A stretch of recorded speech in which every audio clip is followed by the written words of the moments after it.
1। जल्द ही कौशिकी अमावस्या शुरू होगी।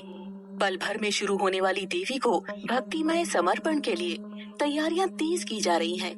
द्रक्ष के राजा द्रक्षराज इंद्राशीष ने खुद को लाल धोती में सजाया और खुद को अनुष्ठान के लिए तैयार किया।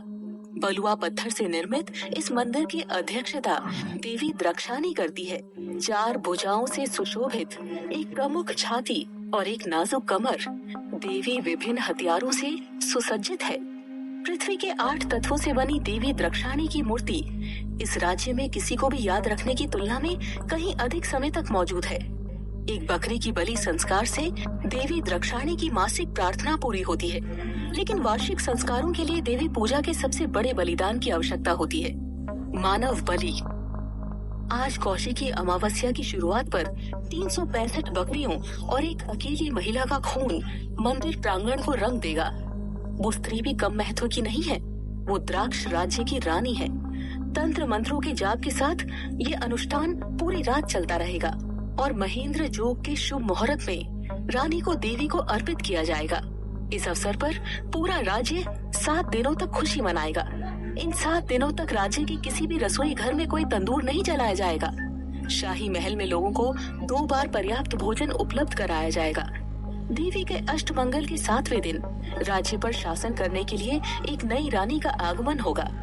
राजा राज चक्रवर्ती चंद्राशीष उस दिन एक अनछुई, सौम्य और नाजुक महिला से शादी करेंगे। पूरे 1 वर्ष के लिए वो महान राजा की पत्नी के रूप में रहने का सम्मान प्राप्त करेगी और राज्य की व्यापक संपत्ति को साझा करेगी। लेकिन वर्ष के अंत में वो देवी के बलिदान के रूप में ही इस्तेमाल होगी। चांदी की प्लेट पर नुकीले सोने की गिलोटिन पर उसका शरीर और सर 2 भागों में बट जाएगा और सर को अग्नि के बलि के गड्ढे में डाल दिया जाएगा, जबकि उसके शरीर को लूरनी कैस्केड में फेंक दिया जाएगा।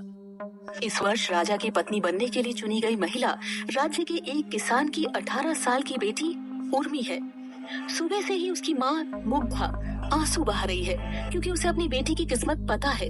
वो जानती है कि आने वाली अमावस्या की छाया के साथ उर्मी का जीवन भी अंधेरे रसातल में गिर जाएगा। वो अपनी बेटी की जिंदगी को इस तरह खत्म नहीं होने दे सकती। उर्मी एक किसान की बेटी हो सकती है, लेकिन वो एक धन्य बच्ची है। वो रोहिणी नक्षत्र के प्रभाव में पैदा हुई एक सुंदर और विशेष कन्या है। क्या ऐसी प्रभावशाली कन्या की बलि देवी द्रक्षिणी के सामने होनी चाहिए? मुग्धा देवी का आदर और भक्ति करती है, लेकिन माँ का पेट क्यों खाली किया जाए और देवी को मानव रक्त में क्यों भिगोया जाए? मुग्धा अपने पति उद्धव से विनती करती है, चलो चलते हैं, अपनी बेटी के साथ देश छोड़ देते हैं। आज हर कोई भक्ति समारोह में व्यस्त होगा। हम इस समय का उपयोग बहुत दूर दूर जाने के लिए कर सकते हैं। उद्धव ने अपनी पत्नी का मुंह बंद कर दिया और डरते हुए फुसफुसाया, तुम मर जाओगी और तुम मुझे अपने साथ ले जाओगी। क्या तुम नहीं जानती कि हमें राजा ने जेल में डाल दिया है? हमारे दरवाजे के बाहर गार्ड तैनात किए गए हैं। मैं मर जाऊंगा और तुम भी। बेहतर है कि हम अपनी बेटी की शादी राजा से करते हैं। राज्य की रानी बनना उसकी किस्मत है, उसका भाग्य सच होने दो। अगर जीने की उसकी किस्मत है तो वो जिएगी। अगर मौत लिखी है तो हम भी नहीं रोक पाएंगे। लेकिन अगर हम भागते हैं तो हम देवी द्रक्षिणी के प्रकोप में पड़ जाएंगे। उर्मी जानती है अब से 7 दिन बाद उसकी शादी राजा इंद्राशीष से होगी। वो सज्जन राजा की पत्नी और राज्य की रानी के रूप में पूरे 1 वर्ष तक जीवित रहेगी और अंत में वो देवी द्राक्षाणी के लिए एक आहुति बन जाएगी। उर्मी मंदिर में विराजमान मूर्ति की कल्पना कर सकती है। अपनी झोपड़ी में बैठे बैठे उर्मी का दिमाग दौड़ जाता है और वो देवी की कल्पना कर सकती है और उसके चारों ओर खून बिखरा हुआ है। उर्मी की नाक में खून की भयानक बदबू भर जाती है। हर साल प्रजा रानी की हत्या की रस्म को देखने के लिए महल में भीड़ लगाती है। रानियां गीले कपड़ों में गिलोटिन के सामने बकरी की तरह कांपती हुई खड़ी होती है। रानी के मन से बचने की किसी भी आशा को दूर करते हुए 2 महिला रक्षक उसे दोनों ओर से दबाती है। महेंद्र जोग के प्रहार पर रानियों की बलि स्वयं राजा इंद्राशीष द्वारा दी जाती है। अगले क्षण राजा को एक ही सांस में देवी के आंतरिक क्वार्टर की ओर भागते हुए देखा जाता है, जो दुर्भाग्यपूर्ण रानी के कटे हुए सर को लेकर उसे अग्नि के पवित्र गड्ढे में फेंक देता है। दूसरी ओर एक शैतानी आत्मा राज्य की प्रजा में फैल जाती है और एक दुष्ट उल्लास रानी के शरीर के साथ शुरू होता है। पुरुष पागल हो जाते हैं और अपने कंधों पर शरीर के साथ पागलों की तरह नृत्य करना शुरू कर देते हैं। पुरुष रानी के कटे हुए शरीर से टपकते खून का स्वाद चखते हैं। क्या वे भी इंसान हैं? उर्मी आश्चर्य करती है। ये अनुष्ठान वर्षों से किया जा रहा है। ये अमानवीय कर्मकांड किसने रचा? उर्मी नहीं जानती। हालांकि आश्चर्यजनक रूप से द्राक्ष कबीले साल दर साल आगे बढ़े हैं। इंद्राशीष की जैविक जन्म देने वाली माँ को शायद शादी के ठीक बाद गर्भवती होने के लिए जाना जाता है और अपनी हत्या के 1 महीने पहले ही उस बच्चे को जन्म दिया, क्योंकि रानियां विवाह के 1 वर्ष बाद ही मर जाती है। बहुत कम रानियां ही एक बच्चा पैदा करने में सक्षम है। कभी कभी ऐसा हुआ है कि बलि देने के दौरान रानी गर्भवती थी।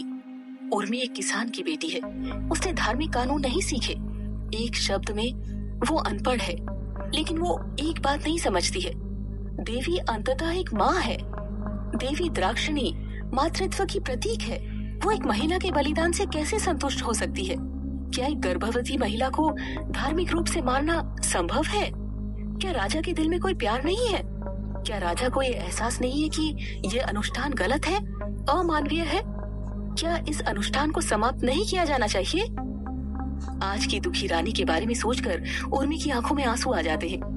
आज एक अंधविश्वास के कारण उसकी दुर्भावना से हत्या की जाएगी, और वो भी उसके अपने पति राज चक्रवर्ती इंद्राशीष के हाथों।